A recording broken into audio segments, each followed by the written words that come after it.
Na verdade, Lucas, o escritor, narra a história dessa igreja primitiva que está dando seus primeiros passos. Atos dos Apóstolos, capítulo 12, verso de 1 a 12. Amém? Amém. Hoje eu não vou usar a projeção, mas os textos bíblicos que eu levo vão estar projetados aqui na frente. Diz assim as Escrituras, com reverência leiamos. Nessa ocasião, o rei Herodes prendeu alguns que pertenciam à igreja, com a intenção de maltratá-los, e mandou matar à espada Tiago, irmão de João. Vendo que isso agradava os judeus, prosseguiu prendendo também Pedro durante a festa dos pães sem fermentos. Tendo-o prendido, lançou-o no cárcere, entregando-o para ser guardado por 4 escoltas de soldados cada uma. Herodes pretendia submetê-lo ao julgamento público depois da Páscoa.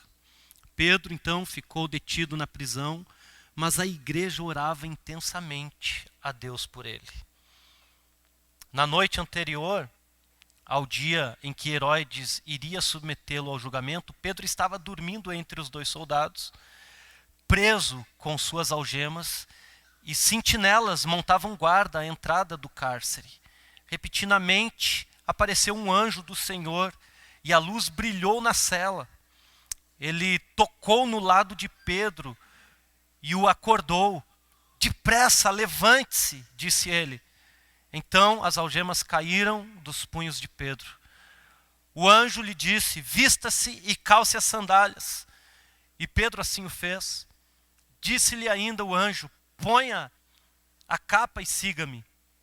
E saindo Pedro o seguiu, e não sabendo que era real o que fazia por meio do anjo, tudo lhe parecia uma visão. Passaram a primeira e a segunda guarda e chegaram ao portão de ferro que dava para a cidade. Este se abriu por si mesmo para eles e passaram. Tendo saído, caminharam ao longo de uma rua e de repente o anjo o deixou.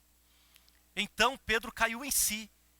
Agora, sem dúvida, sem nenhuma dúvida, agora sei que sem nenhuma dúvida, que o Senhor enviou seu anjo e me libertou das mãos de Herodes e de tudo o que o povo judeu esperava. Percebendo isso, ele se dirigiu à casa de Maria, mãe de João, também chamado Marcos, onde muita gente se havia reunido e estavam orando. Senhor meu Deus, graças a Ti, Senhor, graças ao Senhor pela Tua palavra. A Tua palavra, Senhor, que não nos deixa sem esperança. A Tua palavra, Senhor, que não nos deixa sem entendermos os Teus planos. A Tua palavra, Senhor, que vem como uma fonte de água limpa para matar a nossa sede espiritual. A Tua palavra, Senhor, que por milênios e milênios, Pai, tem sido, Pai, a principal forma que o Senhor vem se comunicar com a humanidade, Senhor. Ah, Deus, nós somos uma geração privilegiada. A Tua palavra mesmo diz que em outras épocas o Senhor falou por profetas. Outros, Pai, o Senhor falou pela lei. Mas a partir de Cristo, Senhor, o Verbo encarnado, o Senhor fala pela Tua palavra. Eu te louvo, Senhor, pela inspiração das Escrituras. Eu te agradeço, Espírito Santo, pela revelação que o Senhor nos dá dela. E eu te peço, Deus, que nessa noite seja mais uma vez onde a gente venha se alimentar das Escrituras, para desfrutar e saber daquilo que o Senhor tem para nós. Em nome de Jesus Cristo, Pai, em nome do Senhor Jesus Cristo, fala conosco. Usa-me, Senhor, na minha fraqueza, para que o Teu nome seja glorificado. É o que oramos, rendidos a Ti, em nome de Jesus Cristo. Amém e amém. Irmãos, estamos trabalhando uma série de mensagens onde a gente tem abordado o tema que os salvos, aqueles que foram resgatados pela misericórdia e pelo sacrifício do Senhor Jesus, os salvos, eles estão caminhando e trilhando um caminho de santidade. E isso então é o tema que a gente abordou, dizendo que os salvos são santos. E hoje eu não quero mais falar apenas do que é a salvação, porque eu já tenho falado aqui algumas vezes, a gente passou uma semana batendo praticamente nas mesmas teclas, e tampouco o que é santificação, mas eu quero falar um pouco sobre os desdobramentos de uma igreja que é salva e que segue o caminho da santificação. E os desdobramentos dessa igreja, na verdade, não é aqui apenas no capítulo 12 de Atos dos Apóstolos. Durante toda a carta você vai ver que o grande objetivo de Lucas é mostrar para a humanidade, mostrar para você, para mim, como que a igreja de Jesus se comporta mediante aos desafios que ela tem no mundo. E tu vê, irmãos, que tem várias coisas acontecendo aqui. Se você ler, por exemplo, o capítulo 11, você vai ver que é feita uma narrativa da igreja de Antioquia. E a igreja lá em Antioquia estava passando por um momento muito bom, ao ponto de Barnabé teve que ir buscar Saulo, né, o Paulo, para vir ajudar ele na igreja de Antioquia, e eles ficaram por ali algum tempo ajudando essa igreja, porque a igreja estava situada numa cidade muito relevante para a sua época, e não só relevante, mas a igreja estava em um crescimento, a igreja estava, apesar de todos os desafios, a igreja estava crescendo, então precisava de doutrina, precisava de palavra. Então Barnabé chama o apóstolo Paulo e vai Barnabé e Paulo para Antioquia, e eles ficam ali com aqueles irmãos, e aquela igreja está num crescimento, está, vamos dizer assim, guardada das devidas proporções, experimentando um avivamento. E já no capítulo 12 a gente está diante da igreja de Jerusalém, que está vivendo um momento completamente oposto. Um momento de perseguição. Você viu o texto que a gente leu, que o próprio Tiago foi morto à espada pelo rei Herodes. E agora o líder da igreja, que é o Pedro, está preso. Então, irmãos, a primeira coisa que nós podemos entender é que ser salvo e ser santo, fazer parte da igreja do Senhor, não impede que a gente viva momentos bons, e é que a gente quer sempre viver momentos bons, mas também não quer dizer que nós não vamos passar por momentos ruins. Faz parte de passar por momentos ruins também, como igreja do Senhor, as perseguições.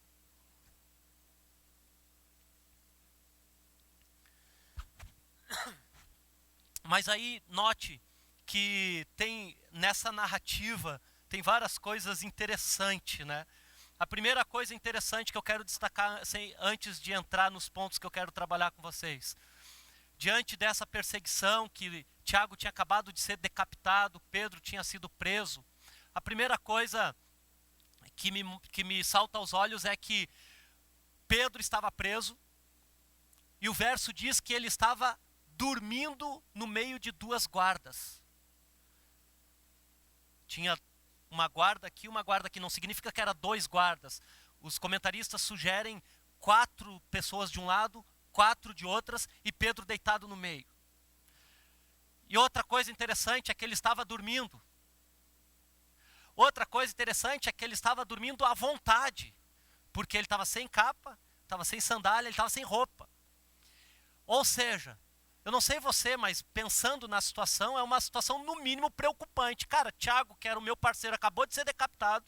Eu estou preso para ir a julgamento amanhã. Possivelmente vou ser decapitado. E eu estou dormindo. Tranquilamente, no chão de uma cadeia, certo de que é o Senhor que sabe todos os dias da minha vida. É isso que Pedro tinha. Se você ler Salmos, você vai ver que o salmista, eu anotei aqui agora e perdi, não estou mais acostumado a usar assim, né? Aqui, 4, versículo 8 de Salmos, você vai ver o salmista dizendo que em paz me deito e logo pego no sono. E tu vê que quando Davi está falando isso, ele não está dizendo que ele se deita e logo pega no sono e dorme em paz porque a conta está cheia de dinheiro, porque não tem problema nenhum acontecendo. Não, não. O Davi está na frente de um exército, está sofrendo perseguição, está com a vida em risco, mas ele deita e dorme. Então a gente sabe, e a concordância bíblica leva nós desse texto de Pedro dormindo na cela para Salmo 4, verso 8. Porque aqueles que têm confiança, presta atenção, irmãos, aqueles que têm confiança na sua salvação e sabem que estão vivendo uma vida de santidade, independente do que vai acontecer com eles. Nada, preste atenção, nada tira a sua paz. Irmãos, eu acredito que naquela época não existia crise de ansiedade. Eu fico me perguntando, será, Senhor, que existia depressão? Porque hoje em dia está tão normal, né? Qualquer coisa a gente já fica deprimido, ansioso. Por que Pedro estava dormindo? Os irmãos vão ter que me perdoar hoje porque a garganta está... Mas a gente vai chegar no fim em nome de Jesus. Eles sabiam, irmãos, o que Salomão tinha escrito em Eclesiastes, capítulo 3, que há tempo para todas as coisas. O Pedro também sabia disso. Então essa é a primeira questão que me salta aos olhos aqui. É como que ele pode estar dormindo? É porque ele tinha confiança no Senhor. Em segundo lugar, é o anjo conversando com ele. A gente tem uma expressão que não é bíblica, que diz a língua dos anjos. Porque Paulo vai falar em Coríntios 13, ainda que eu falasse a língua dos anjos ou as dos homens, se eu não tiver amor de nada eu serei só um sino que faz barulho. Mas o anjo aparece para Pedro aqui. E em que língua ele fala com o Pedro?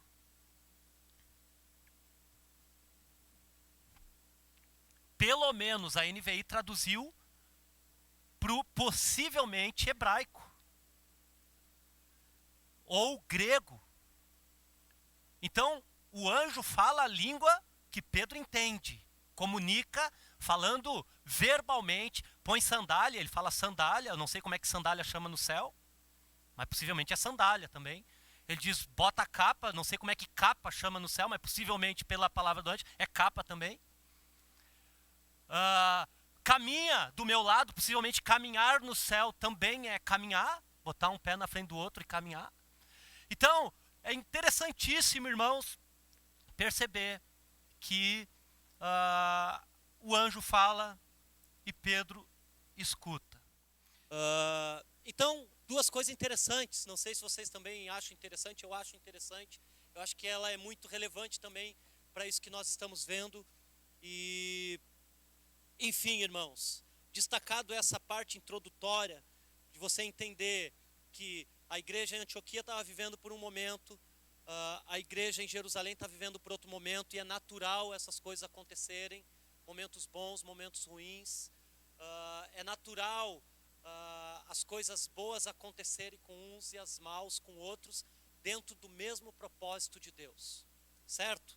A primeira questão que eu quero destacar dentro do texto que nós lemos é o verso 2, olha aí na sua Bíblia. E mandou matar a espada Tiago, irmão de João.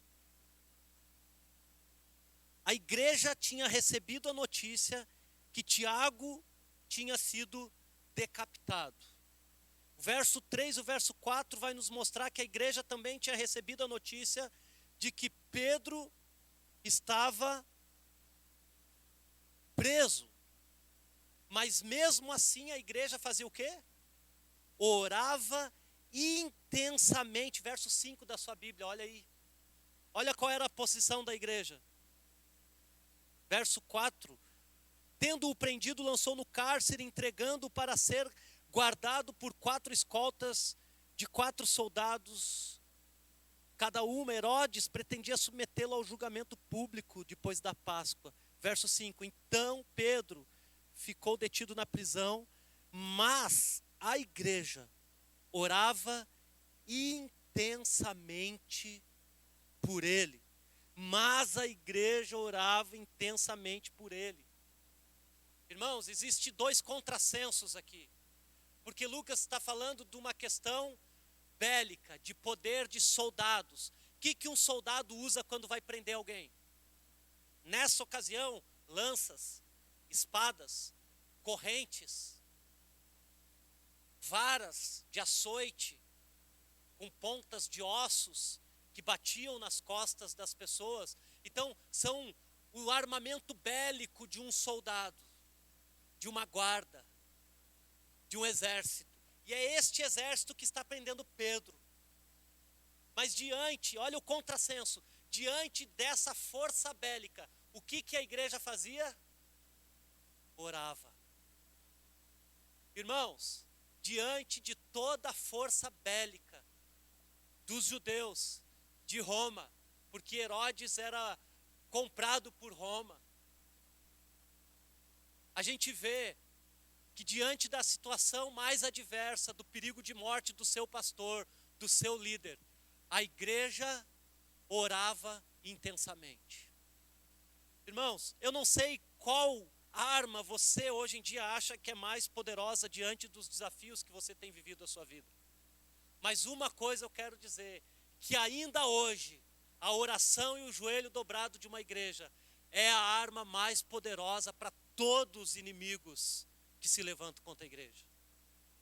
Eu não tenho dúvida, irmãos, mas uma coisa eu tenho certeza, que a igreja dos nossos dias perdeu o prazer pela oração, perdeu o desejo de orar.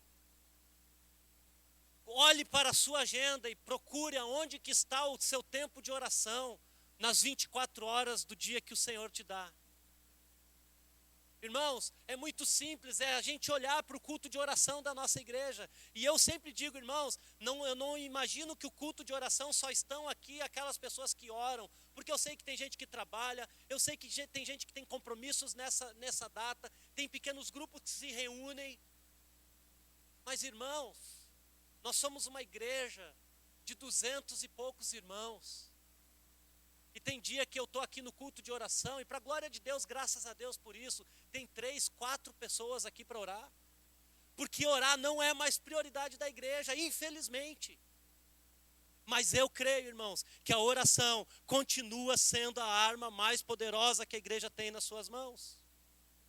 Independente, a igreja de Jerusalém nos mostra isso, da situação que está acontecendo. Eles não paravam de orar. E o texto sugere aqui, irmãos, que isso aqui está acontecendo de madrugada. Era de madrugada. A gente falou de missões hoje, né? Tem um cidadão, não sei se você conhece, chamado James Hudson Taylor. Hudson Taylor disse o seguinte: durante mais de 40 anos, o sol não se levantou na China sem que eu não estivesse de joelhos orando ao meu Deus.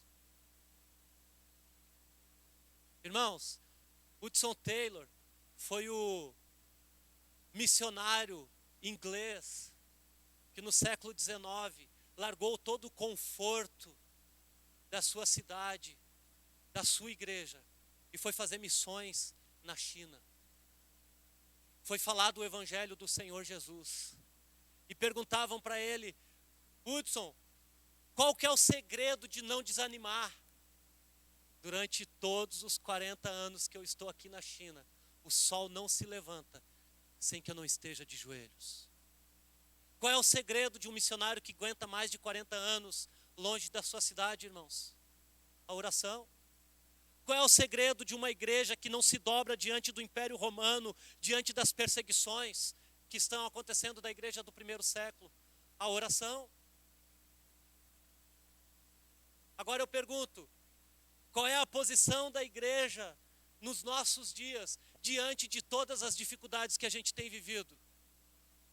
Eu vou listar para os irmãos algumas. Em primeiro lugar, o grande desafio é a gente ter um bom plano de saúde. O grande desafio é eu ter uma boa faculdade, para ter bastante dinheiro, para quando eu ficar com o câncer, eu gaste todo o meu dinheiro para morrer com o câncer, porque não vai resolver.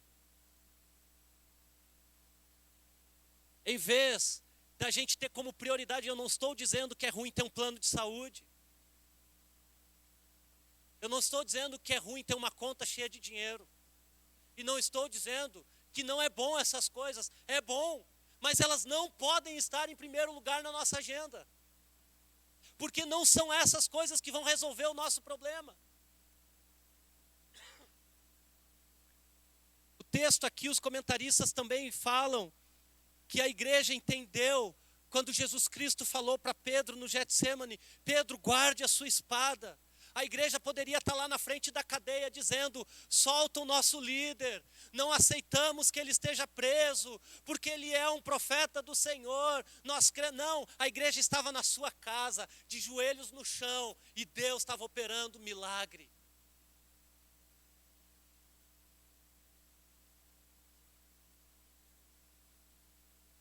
A oração ainda é a arma mais poderosa do universo. Amém, irmãos? A oração ainda é a arma mais poderosa do universo, eu creio. Os cristãos, presta atenção, irmãos. Eu e você, os cristãos, os salvos, que são santos, são os únicos que têm acesso a essa arma. Ninguém, o espírita não consegue orar, porque a oração dele não chega no céu. O budista não consegue orar, porque a oração dele não chega no céu.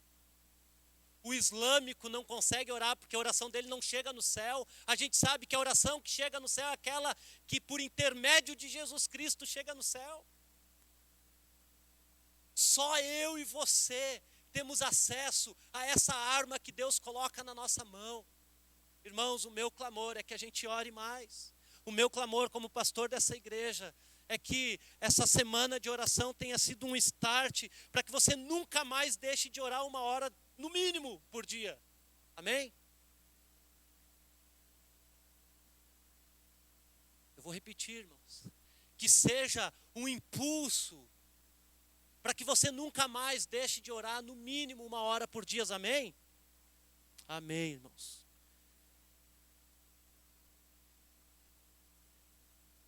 Alguém disse, agora eu não lembro, esqueci de anotar essa. Eu acho que foi o Hudson Taylor também.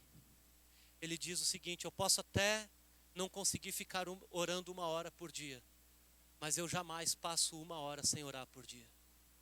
Entenderam? Eu posso até não conseguir ficar orando 1 hora todos os dias, mas eu nunca passo 1 hora do meu dia sem orar. Oração, irmãos. O poder da oração é o que mantém a igreja em pé. Amém? Precisamos orar mais. Precisamos orar mais. E esse é o meu desejo, irmãos. Que nós sigamos a marca da igreja primitiva. Diante da morte iminente, diante da morte de Tiago, diante de todos os soldados, a igreja estava orando. Qual é o resultado da oração da igreja, irmãos? Qual é o resultado da oração da igreja, irmãos? O anjo aparece. Mas eu tenho quase certeza que não era isso que a igreja estava pedindo. Os comentaristas do texto de Atos, capítulo 12, vão dizer que muito possivelmente a igreja daquela época era uma igreja que tinha uma fé meia rasa, porque eles estavam orando porque eles não tinham outra situação a fazer senão orar. Tanto é que a moça que vai abrir a porta quando Pedro chega, ela toma um susto. Ela diz: eu não acredito. E quando Pedro chega diante da igreja que está orando, que foi liberto, a igreja diz: mas o que houve? Pedro tem que lembrar eles: pois é, você estava orando.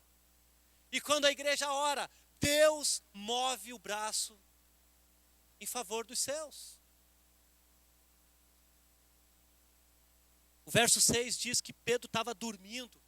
Irmãos, Pedro dormindo, e o texto diz que o anjo teve que dar uma cutucada na costela dele, de tão sono profundo que tinha o Pedro. O texto em grego diz: e o anjo cutucou Pedro. Teve que dar um safanão, porque não sei se ele tinha apneia, se ele estava dormindo, o que estava acontecendo. O anjo dá um peteleco, mas aí tu pergunta: por que o anjo não falou com ele em sonhos? Não, irmãos, o anjo queria fazer um milagre real.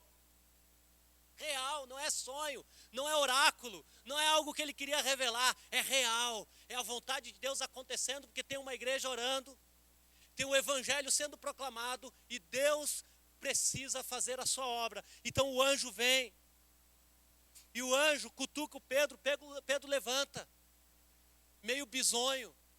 O texto diz que ele estava meio fora de si, não sabia se era uma visão ou não. Mas aí você começa a ler e a partir do verso 6 da sua Bíblia, que primeira coisa que acontece é o quê? As correntes caem das suas mãos. Como que pode uma corrente com cadeado cair das mãos de uma pessoa que está presa e 8 camaradas romanos dormindo do lado dele? Como que pode, irmãos? É o impossível. Quando a igreja ora, Deus faz o impossível. Porque, irmãos, o sobrenatural para Deus é natural. O extraordinário para Deus é ordinário. Mas o ordinário, eu e você temos que fazer. Porque Deus faz o extraordinário. Deus faz a maravilha.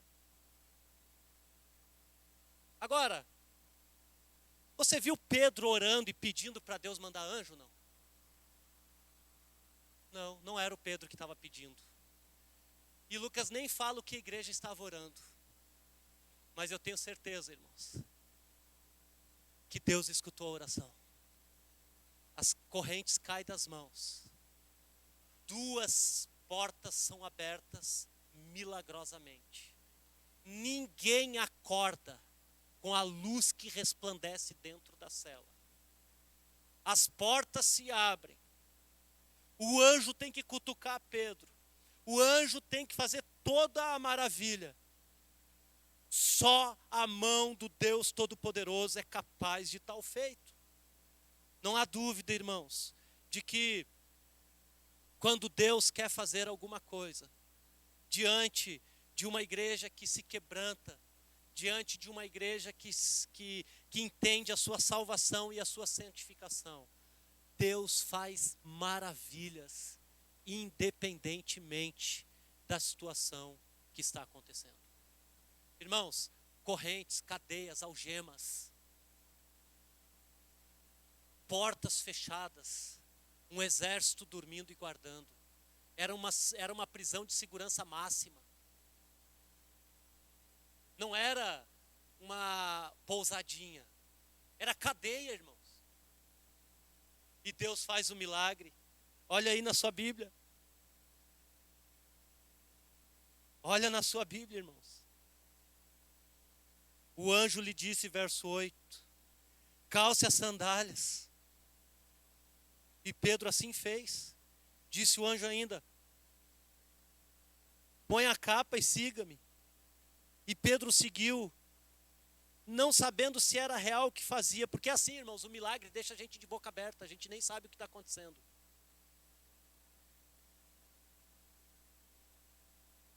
Passou a primeira passagem, verso 10, e a segunda guarda. E chegaram ao portão de ferro que dava para a cidade.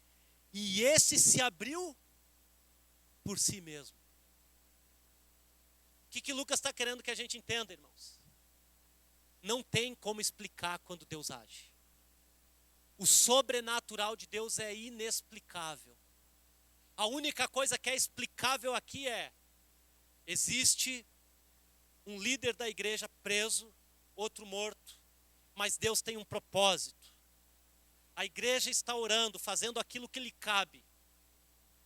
Então Deus faz o sobrenatural. Por que então, irmãos, não pagar o preço da oração? O grande problema é que as pessoas hoje em dia só buscam consagração e santificação porque elas querem o milagre acontecendo. As pessoas começam a se consagrar, começam a jejuar, começam a orar, porque elas querem ver o milagre acontecendo. Elas querem o milagre da cura, elas querem o milagre do emprego, elas querem o milagre do casamento, elas querem o milagre do dinheiro, elas querem o milagre do carro, elas querem o milagre de tudo. E aí quando chega o milagre, essa igreja ou essas pessoas se acomodam e param de buscar intensamente ao Senhor. Mas não era o que acontecia com a igreja de Jerusalém. Ela orava, Deus fazia o milagre. Porque é assim, irmãos, não tem como. Os salvos são santos. Os que são salvos são santos. Eles podem ficar tranquilos que Deus está trabalhando por eles. Enquanto a igreja ora, enquanto Pedro dorme, Deus trabalha. Percebeu a dinâmica do texto, irmãos? Enquanto a igreja ora, enquanto Pedro dorme, Deus trabalha. Como então experimentar a milagrosa mão de Deus nos nossos dias, irmãos? Durma bem, ore bastante e deixe o resto com Deus. Só isso, irmãos. A gente não pode fazer nada. A gente não tem força contra o Império Romano.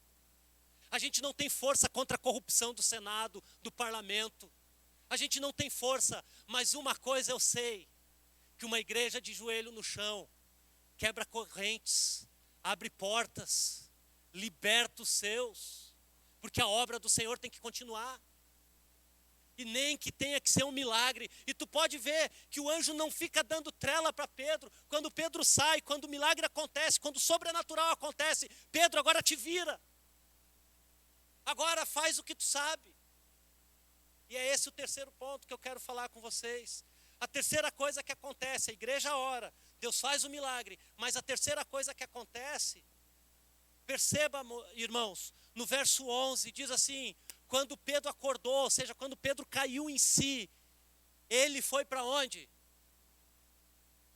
Então Pedro caiu em si e disse: agora eu sei, sem dúvida nenhuma, que o Senhor enviou o seu anjo e me libertou. Eu sei que é um milagre do Senhor.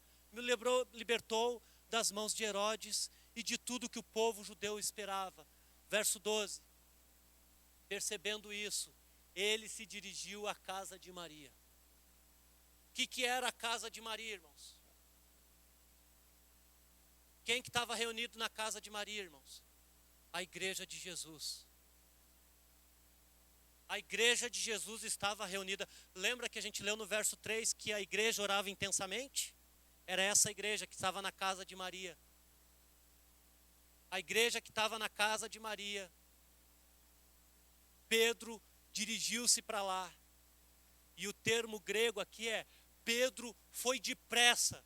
Por dois motivos que Pedro foi depressa. Primeiro, que possivelmente ele estava apavorado que os caras iam vir prender ele de novo. Que ele é ser humano, irmãos. O anjo levou ele para fora, mas ele devia estar apavorado. E ele, perna para que te quero. Isso aqui é a Palestina dos tempos antigos, não tinha luz na rua, era tudo um breu. Tu pode ver que quem faz a luz dentro da cela é quem? O anjo que ilumina a cela, porque Pedro não ia conseguir nem ver. O anjo é até a lanterna do Pedro. Aí o anjo estava com ele, mas no meio da rua: agora faz a tua parte, Pedro. Agora faz o que te compete. Então, duas coisas. O Pedro saiu correndo depressa. Irmãos, ele saiu correndo depressa. Para onde? Para procurar um advogado. Pedro correu depressa para procurar um advogado para resolver o seu problema mediante Herodes. Pedro correu para o médico. Possivelmente ele já tinha tomado uns açoitezinhos. Possivelmente ele estava com as costas já escalavradas. Tinha recebido um carinho, porque o texto do verso 1 diz que Herodes prendeu eles com o propósito de maltratá-los. O propósito de Herodes Agripa, que era o filho do Herodes o Grande, que é o governador, o líder da região, era maltratar eles. Maltratar. Então Pedro sai correndo, apavorado, mas ele vai para o lugar, presta atenção, irmãos, Pedro corre para o lugar mais seguro da terra, para a igreja de Jesus. Irmãos, eu não sei o que você pensa da igreja. Eu não sei qual é o seu nível de comprometimento com a igreja. Mas uma coisa eu sei, que não só para Pedro, quando você lê Paulo, quando você lê João, você vê que o lugar de conforto desses grandes homens de Deus sempre foi a comunhão do corpo de Cristo. Não é à toa que Lucas está escrevendo isso aqui. Agora preste atenção, irmãos. Pedro teve uma experiência pessoal. Uma experiência boa ou não? Meu Deus. Imagina você preso, irmãos, acorrentado. E o anjo vem e te liberta da prisão. Tu acha que é bom ou ruim? maravilhosa. Pedro tinha um baita testemunho para contar. Pedro devia estar eufórico. E ele chega na igreja e faz o quê?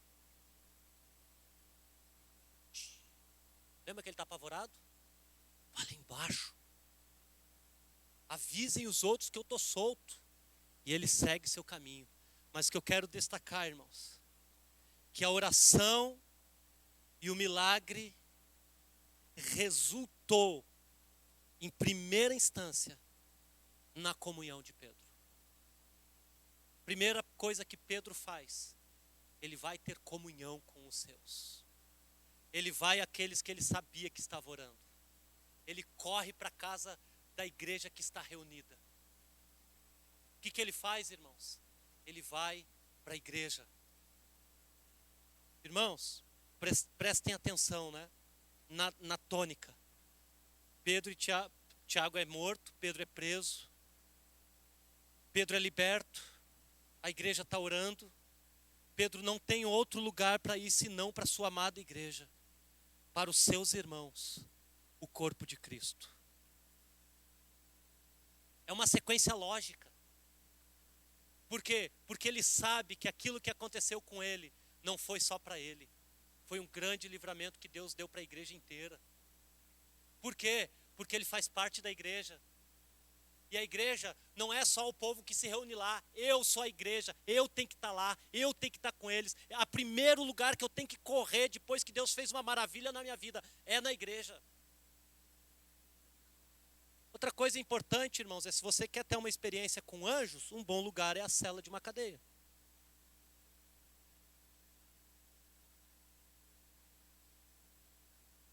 Na igreja primitiva foi assim. Tem um monte de gente querendo ver anjo hoje. Tem um monte de gente querendo experimentar o milagre de Deus. Tem um monte de gente que vem na igreja só para pegar uma casquinha daquilo que Deus tem. A pergunta é, como que está a sua comunhão com esse corpo, irmãos? Como que está a sua vida de comunhão com esse corpo? Para onde as suas experiências com Deus estão te levando? Eu estive num congresso chamado Atos 29, e o tema era ame a sua igreja. E lá, irmãos, a gente ouviu pessoas do Brasil inteiro, do mundo, e todos falando, narrando dos grandes feitos que Deus tem feito na sua igreja pelo mundo. E como Deus tem sido maravilhoso com a igreja no Brasil. O grande problema de todos, irmãos, não é eu fui lá só como espectador, que eu ouvi. O grande problema, sabe o que é, irmãos? É que muitas vezes a gente se esquece das armas poderosas que Deus colocou nas nossas mãos.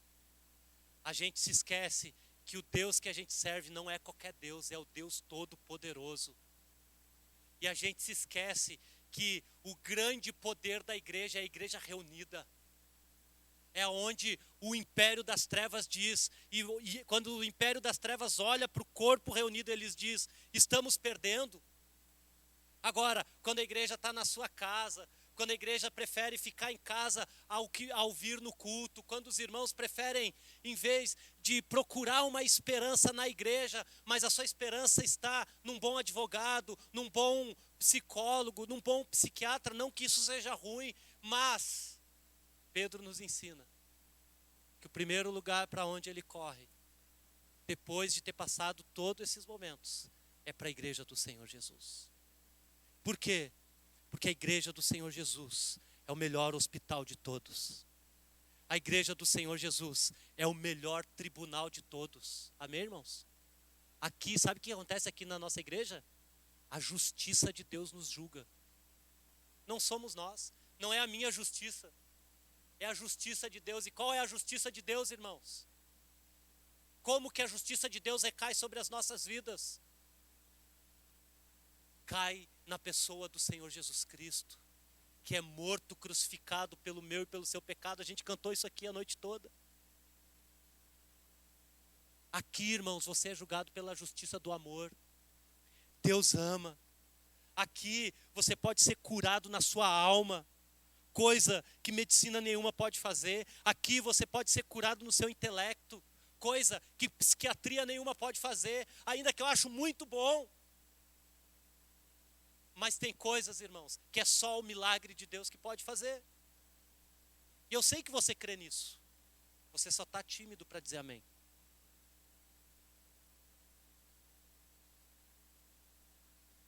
Comunhão, oração e milagre. Que a mão do nosso Deus poderoso nos conduza por essas maravilhas. Amém, irmãos? Vamos ficar em pé e vamos orar.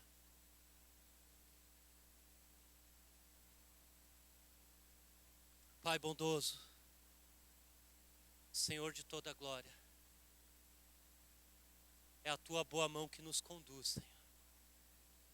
É o teu bom propósito, Senhor, que nos faz trilhar os caminhos da vida. E hoje, Senhor, nós aprendemos aqui com a igreja em Jerusalém, que mesmo diante de um momento tão adverso, mesmo diante de um desafio de morte de um dos seus líderes, e o outro está na cadeia, essa igreja, Senhor, lançou mão da arma mais poderosa que o Senhor colocou nas nossas mãos. Os joelhos dobrados, Pai. Os joelhos dobrados, Pai, que podem, Senhor, levar-nos para patamares, Senhor, muito mais elevados. Patamares, Senhor, aonde homem nenhum consegue chegar. Joelho dobrado, Senhor, faz-nos percorrer distâncias inimagináveis. Porque, Senhor, com os joelhos dobrados, começamos a lutar a tua luta. Começamos a guerrear conforme o Senhor quer. E aí, Senhor, não tem como o Senhor não fazer verdadeiros milagres. Aqui em Pedro, Senhor, as correntes dos seus braços caíram, as portas abriram, o anjo conduziu ele para fora. Ó Deus, que em nossas vidas, Pai, o milagre seja, Senhor, o Senhor quebrando tudo aquilo que nos aprisiona, tudo aquilo, Senhor, que nos faz apenas estar limitados na nossa ação. E eu creio, Senhor, que o grande milagre que é feito aqui não foi a corrente cair ou a porta abrir. O grande milagre, Senhor, foi Pedro estar em liberdade para proclamar o evangelho do Senhor Jesus. Ah, Deus, o Senhor já tirou as nossas correntes, o Senhor já nos libertou, o Senhor já fez o milagre, o Senhor já nos tornou livres para podermos proclamar a palavra do Senhor. Ó Deus, em nome de Jesus Cristo, tal como Pedro, Pai, queremos sempre correr para a tua igreja, para a comunhão dos santos, para a comunhão daqueles que entendem o bom propósito da mão do Senhor. Ó Deus, em nome de Jesus, é essa igreja que queremos ser. Essa igreja que não fale de oração, mas ore. Essa igreja que não comente os milagres, mas vivam-os. Essa igreja que não sonhe com a comunhão, mas a tenha em nome de Jesus Cristo. Essa é a minha oração, Senhor. Essa é a nossa oração, Deus. Nós fazemos no temor diante do Senhor e da tua glória, em nome de Jesus Cristo. Amém e amém.